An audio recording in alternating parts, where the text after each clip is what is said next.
Hello, good morning and welcome to biology wings. कैसे हैं आप सब लोग? आई होप आप सब लोग बहुत अच्छे होंगे और होना भी चाहिए, है ना। चलिए तो स्टार्ट करते हैं आज हम लोग अपने क्लास को। और बड़े दिनों बाद आज हम लोग second lecture anatomy of the flowering plant continue करने वाले हैं। तो चलिए देखते हैं आज की क्लास में हम लोग पढ़ेंगे प्लांट टिश्यू। ठीक है, तो प्लांट टिश्यू की क्लासिफिकेशन की अगर हम बात करें तो प्लांट टिश्यू में जो एक पार्ट था उसको हम लोगों ने कंप्लीट कर रखा है। तो आज हम लोग उसके दूसरे पार्ट को करेंगे, दैट मीन्स मेरिस्टेमेटिक टिश्यू को हम लोगों ने कंप्लीट कर रखा है। लास्ट क्लास में आप वीडियो लेक्चर देख सकते हैं, प्लेलिस्ट में आपको मिल जाएगा। ये पूरा कंप्लीट है। तो आज हम लोग परमानेंट टिश्यू पर बात करेंगे। ठीक है, चलिए फटाफट मूव करते हैं परमानेंट टिश्यू के स्लाइड के ऊपर। और हम आपसे डिस्कस करना चाहते हैं कि मेरिस्टेमेटिक टिश्यू जहाँ पर हम लोग ख़त्म किए थे, उसके बाद आज हम लोग परमानेंट टिश्यू पर चर्चा करेंगे। दैट मीन्स उसको हम लोग मैच्योर टिश्यू के नाम से भी जानते हैं। ठीक है, चलिए। तो क्या आप कभी आपने सोचा है कि जो प्लांट के अंदर मेरिस्टेमेटिक टिश्यू होते हैं वो कैसे होते हैं? वो फास्ट डिवाइडिंग टिश्यू होते हैं। मतलब उसके जो सेल होते हैं वो बड़ा ही फास्ट रैपिड डिवीजन कर सकते हैं। आप देख सकते हैं यहाँ पर वो बड़ा ही फास्ट रैपिडली डिवाइड कर सकते हैं। लेकिन अगर वो परमानेंट टिश्यू है तो उसमें डिवीजन की कैपेबिलिटी नहीं होती है। तो ये बनता कैसे है परमानेंट टिश्यू? अगर उसमें डिवीजन होता ही नहीं है तो नया परमानेंट टिश्यू बनता कैसे है? तो हम उसी पर बात करने वाले हैं कि जो मेरिस्टेमेटिक टिश्यू होता है वही एक खास समय के बाद डिवीजन करने की कैपेबिलिटी को खो देता है। उसके बाद वो कुछ स्पेशल फंक्शन को परफॉर्म करने के लिए पूरा स्पेशलाइज्ड हो जाता है उसका स्ट्रक्चर। और वही हमारा परमानेंट टिश्यू या फिर मैच्योर टिश्यू कहलाने लगता है। दैट मीन्स वही मेरिस्टेमेटिक टिश्यू जो अब पूरा स्पेशलाइज्ड हो गया है किसी काम को करने के लिए और वो डिवीजन की कैपेबिलिटी को लूज कर चुका है, तो अब हम लोग क्या कह सकते हैं? उसको परमानेंट टिश्यू बोल सकते हैं। ठीक है, चलिए। तो परमानेंट टिश्यू दो तरह का होता है, एक सिंपल परमानेंट टिश्यू और दूसरा कॉम्प्लेक्स परमानेंट टिश्यू। तो सबसे पहले हम लोग सिंपल परमानेंट टिश्यू को इस लेक्चर में कवर करेंगे और नेक्स्ट लेक्चर में कॉम्प्लेक्स परमानेंट टिश्यू को कवर करेंगे। तो सिंपल परमानेंट टिश्यू तीन तरह के होते हैं, आप जानते होंगे, पेरेन्काइमा, कोलेनकाइमा और स्क्लेरेनकाइमा। ठीक है, और कॉम्प्लेक्स परमानेंट टिश्यू फिर दो तरह के होते हैं, जाइलम और फ्लोएम। ठीक है, चलिए। तो सिंपल परमानेंट टिश्यू की अगर बात हम करें तो इसको हम लोग बोलते हैं सरल अस्थाई ऊतक। तो सरल अस्थाई ऊतक तीन तरह का, पेरेन्काइमा, कोलेनकाइमा और स्क्लेरेनकाइमा। दैट मीन्स ये अब डिवीजन करने की कैपेबिलिटी को खो चुके हैं और ये मेरिस्टेमेटिक टिश्यू से ही बने हैं और इनका कुछ ना कुछ अपना स्पेशल फंक्शन होता है। ठीक है, तो सबसे पहले हम लोग डिस्कस करते हैं पेरेन्काइमा। पेरेन्काइमा की अगर हम बात करें तो क्या दिख रहा है डायग्राम में? सबसे पहले ध्यान दीजिएगा कि इसमें जो सेल है वो एक सेल से दूसरे सेल के बीच में कोई जगह खाली है क्या? बिल्कुल है। थोड़ा थोड़ा आपको दिख रहा है, यहाँ पर देखिए, यहाँ पर देखिए, दिख रहा है ना। मान लिया जाए ये एक सर्कल है, फिर यहाँ पर भी एक सर्कल है, फिर यहाँ पर भी है, यहाँ पर भी है। तो बीच में ये खाली जगह रह जा रहा है ना, ये खाली स्पेस, यहाँ पर ये देखिए। तो जब कहीं पर ये खाली स्पेस रह जा रहा है तो इसको हम लोग बोलते हैं inter cellular space.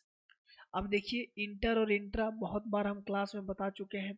International match होता है मतलब दो नेशन के बीच में, तो उसी तरह से इंटर सेलुलर दो सेल के बीच में। अगर हम यहाँ पर इंट्रा सेलुलर की बात करते हैं दैट मीन्स सेल के अंदर के खाली स्पेस की बात हो रही है, लेकिन इंटर सेलुलर मतलब दो सेल के बीच का जो खाली स्थान है वो इंटर सेलुलर स्पेस कहलाता है।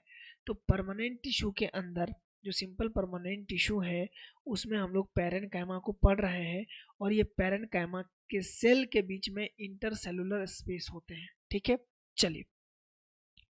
ये प्लांट के मेजर ऑर्गन को बनाने में मदद करता है। ठीक है, आइसोडायमेट्रिक होता है अक्सर, लेकिन ये स्फेरिकल भी हो सकता है ओवल भी हो सकता है, स्फेरिकल भी हो सकता है, ओवल भी हो सकता है, राउंड भी हो सकता है, पॉलीगोनल भी हो सकता है और इलोंगेटेड लंबा लंबा भी हो सकता है। ठीक है। Their wall are thin and made up of cellulose. जो उसके सेल वॉल होते हैं, या हम बोल सकते हैं उसका जो किनारा होता है, यहाँ पर ये जो आप देख पा रहे हैं, ये किनारा कैसा होता है भाई, ज़्यादा मोटा नहीं होता है, पतला होता है और सेलुलोज का बना हुआ होता है। ये थीन वॉल है, देख रहे हैं आप, पूरा थीन वॉल प्रेजेंट होता है जो कि सेलुलोज का बना हुआ होता है। आगे चलते हैं। Cells are closely packed, have small intercellular spaces. जो सेल होते हैं वो आपस में बहुत ज़्यादा चिपक चिपक करके सटे हुए होते हैं। ठीक है। और उसके बीच में बहुत कम इंटरसेलुलर स्पेस बचता है, बहुत कम दो कोशिका के बीच में दूरी बचती है, जगह बचता है। ठीक है। तो ये तो हो गया इसका स्ट्रक्चर। अब हम जानते हैं कि ये फंक्शनली किस तरह से अलग है बाकी से।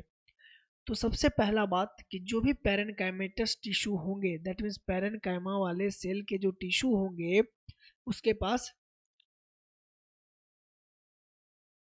क्लोरोफिल प्रेजेंट होगा। क्या प्रेजेंट होगा?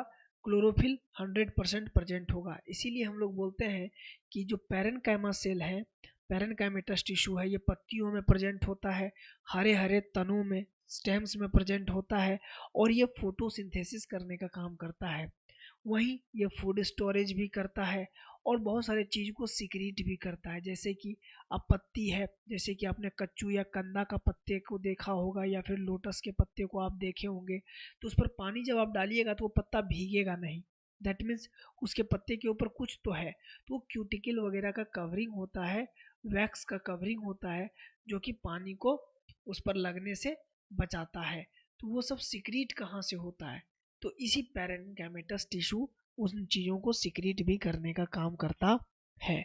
बढ़ते हैं आगे, और आगे बढ़ कर के हम लोग बात करते हैं सिंपल परमानेंट टिश्यू के अंदर सेकेंड कोलेनकाइमा की। तो ये जो कोलेनकाइमा है, यहाँ पर कोई इंटरसेलुलर स्पेस नहीं होता है। दैट मीन्स अगर हम वहाँ पर देख रहे थे तो इस तरह का सेल था, इसीलिए बीच में खाली जगह बच जा रहा था।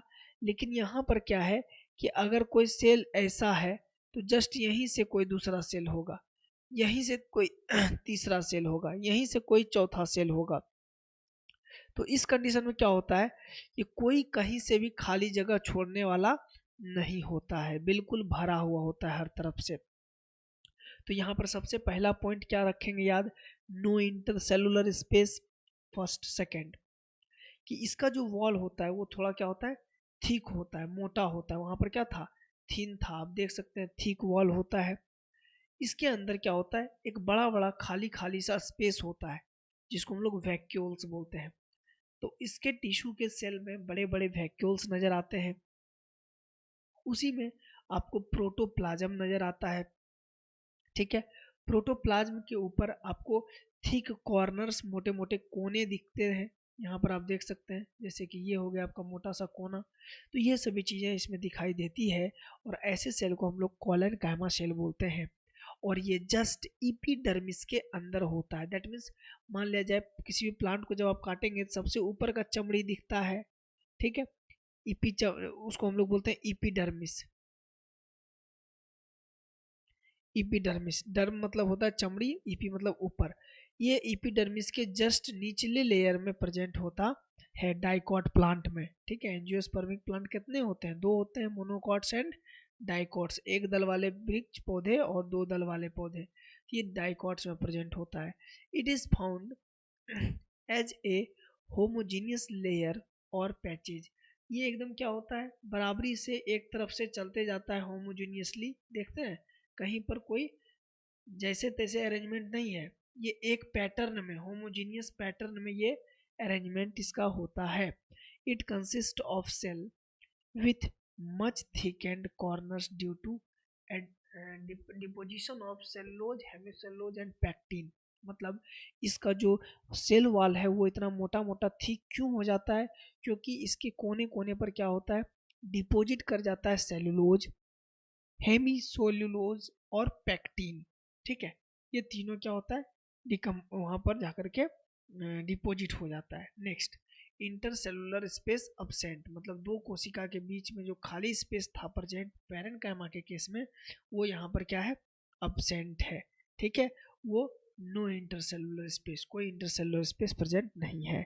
आगे देखते हैं इसके शेप की, तो ये ओवल शेप का भी होता है, स्फेरिकल और पॉलीगोनल भी होता है। ठीक है, और ये क्लोरोप्लास्ट को भी कंटेन कर सकता है, लेकिन हर हमेशा नहीं, हो सकता है कोई कोई करे या फिर नहीं भी कर सकता है। लेकिन जो पैरेन्काइमा थे उसमें होगा ही होगा, फोटोसिंथेसिस उसमें होता ही होता है। फोटोसिंथेसिस उसका मेन फंक्शन है, जैसा कि आपने अभी लास्ट में देखा था पैरेन्काइमा के केस में। कॉलेनकाइमा का क्या फंक्शन हो जाता है, दे प्रोवाइड मैकेनिकल सपोर्ट। जाहिर सी बात है, जब इतना मोटा मोटा इसका थिक सेल वॉल होगा, ये मैकेनिकल सपोर्ट प्रोवाइड करने में मदद करेगा। ठीक है, to the growing plant such as young stem and petiole of the leaf. देखिए ये कहाँ कहाँ प्रेजेंट होता है, जैसे कि बहुत मतलब नया नया बना हुआ भी स्टेम है हरा हरा, ठीक है, तो उसके एपिडर्मिस के जस्ट अंदर में ये प्रेजेंट होता है, तब की ताकि वो सपोर्ट प्रोवाइड कर दे नए नए बने हुए स्टेम को, क्योंकि वो काफ़ी कोमल होता है। और जो पत्तियों का जो डंठल होता है, ठीक है, पत्तियों का जो डंठल होता है उसमें प्रेजेंट होता है। Next, the cell that contain chloroplast assimilate food. ये क्या करता है, जो क्लोरोप्लास्ट को कंटेन करता है वो फूड को भी एसिमिलेट कर सकता है बेटा। ठीक है, आगे आते हैं थर्ड सिंपल परमानेंट टिश्यू का थर्ड, स्क्लेरेनकाइमा। स्क्लेरेनकाइमा क्या होता है, it consist of long narrow cells with thick and lignified cell wall. क्या होता है, ये जो स्क्लेरेनकाइमा है इसके सेल कैसे कैसे होते हैं, लंबे होते हैं, नैरो होते हैं, मतलब चिपटे पतले होते हैं। ठीक है, थिक होते हैं, मोटे होते हैं, और लिग्निफाइड सेल वॉल होते हैं। लिग्निफाइड बोले तो ऐसा सेल वॉल जहां पर लिग्निन लिग्निन लिग्निन का डिपोजिशन हो जाता है, तो वैसे सेल वॉल को हम लोग क्या बोलते हैं, लिग्निफाइड सेल वॉल। ठीक है, लिग्निन का अगर डिपोजिशन हो गया, लिग्निन प्रोटीन का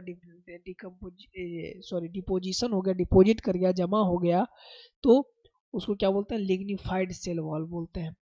तो वो प्रेजेंट होता है हैविंग ए फ्यू और न्यूमरस पिट्स। क्या होता है, उसमें छोटे छोटे खाली स्पेस प्रेजेंट होते हैं, इसको हम लोग क्या बोलते हैं, या तो कुछ या तो बहुत ज़्यादा नंबर में पिट्स प्रेजेंट होते हैं। ये पिट हो गया आपका। ठीक है, चलिए आगे बढ़ते हैं और देखते हैं, they are usually dead without protoplast. क्या होता है, ये डेड होता है, डेड बोले तो इसके पास ना तो कोई डिवीजन की कैपेबिलिटी होती है, ना कोई उस तरह का कोई लिविंग स्पेसिफिक फंक्शन को परफॉर्म कर सकता है। ये डेड टिश्यू होते हैं, तो याद रखना हमेशा स्क्लेरेनकाइमा इज डेड टिश्यू। इसके पास कोई भी प्रोटोप्लास्ट होता ही नहीं है। जब प्रोटोप्लास्ट नहीं होगा, जीव द्रव्य, आप प्रोटोप्लाज्म का नाम सुने हैं, तो यहाँ पर क्या होता है, प्रोटोप्लास्ट अब्सेंट होता है। ठीक है, देखिए प्रोटोप्लास्ट क्या होता है समझिएगा। अगर मान लिया जाए प्लांट सेल है, तो प्लांट सेल के ऊपर क्या होता है, सबसे ऊपर में सेल वॉल होता है। ये मान लीजिए सेल वॉल है, उसका सेल वॉल है, और इसके अंदर में क्या होगा, प्रोटोप्लाज्म होगा। क्या होगा, प्रोटोप्लाज्म होगा, प्रोटोप्लाज्म होगा, प्रोटोप्लाज्म होगा।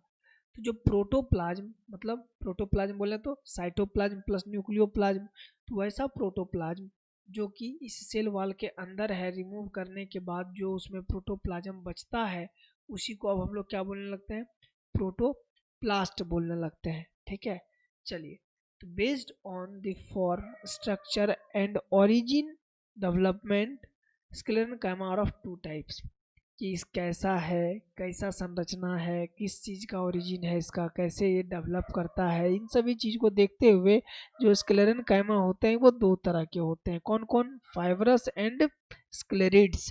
तो जो फाइब्रस होता है उसके बारे में हम लोग जानकारी ले लेते हैं। तो फाइब्रस बहुत ज़्यादा टेंशन लेने की बात नहीं है। यहाँ पर जो लंबा लंबा आपको दिख रहा है, ये इस टाइप को हम लोग बोलते हैं फाइब्रस स्क्लेरेनकाइमा, और जो इस शेप का होता है उसको हम लोग बोलते हैं स्क्लेरिड्स, जिसमें कि कई सारे नेटवर्क्स पाए जाते हैं। इस तरह के कई सारे नेटवर्क्स पाए जाते हैं। The thick walled elongated and pointed end. देखिए इसका जो इंड है, जो लास्ट पॉइंट है इसका, कैसा है, पॉइंटेड है, नुकीला है। Generally occurring in A group, ये हमेशा क्या होता है, एक ग्रुप में प्रेजेंट होता है। स्क्लेरेट्स जो होते हैं दे आर स्फेरिकल, ओवल और सिलेंड्रिकल। या तो स्फेरिकल होगा या ओवल होगा या सिलेंड्रिकल होगा। Highly thickened dead cell with very narrow cavities lumen. मतलब यहाँ क्या होता है, इसके जो वॉल प्रेजेंट होते हैं वो कैसे होते हैं, वो काफ़ी थिक होते हैं और इसके साथ साथ डेड तो होता ही होता है, और उसके अंदर जो खाली स्पेस रहता है उसको हम लोग ल्यूमेन बोलते हैं। आप जानते होंगे ल्यूमेन के बारे में बहुत जिक्र होते रहता है बराबर बायो में। These are found in the fruit wall of nuts. ये जो स्क्लेरेनकाइमा होते हैं ये कहाँ कहाँ पाए जाते हैं, तो जो नट होता है, जो सुपारी वगैरह होता है, उन सभी के वॉल पर पाया जाता है। पल्प ऑफ फ्रूट्स, फ्रूट के ऊपरी जो छिलके हैं, पल्प हैं, उसके ऊपर पाया जाता है। जैसे कि गुआभा में हो गया, पियर में हो गया, स्पोटा में हो गया, इन सभी में पाया जाता है। Seed coat of legume and leaf of tea, जो आपका चाय का पत्ती होता है उसके ऊपर पाया जाता है। जो लेग्यूमिनस प्लांट होते हैं, दाल देने वाले पौधे होते हैं, जैसे कि अरहर हो गया, चना हो गया, मूंग हो गया, इन सभी के सीड के कोट के ऊपर, उसके जो बीज हैं उसके बीज के ऊपर जो कवरिंग है उसका, उसके ऊपर प्रेजेंट होता है। क्या फंक्शन है स्क्लेरेनकाइमा का भाई, it provides mechanical support to organ. ये क्या करता है, डिफरेंट ऑर्गेन को मैकेनिकल सपोर्ट प्रोवाइड करने में मदद करता है। तो ये हो गया आपका स्क्लेरेनकाइमा। तो कल के क्लास में हम लोग पढ़ेंगे बहुत अच्छे तरीके से परमानेंट टिश्यू के अंदर कॉम्प्लेक्स परमानेंट टिश्यू। शुरू में हम लोगों ने देखा था परमानेंट टिश्यू दो तरह का होता है, सिंपल परमानेंट टिश्यू और कॉम्प्लेक्स परमानेंट टिश्यू।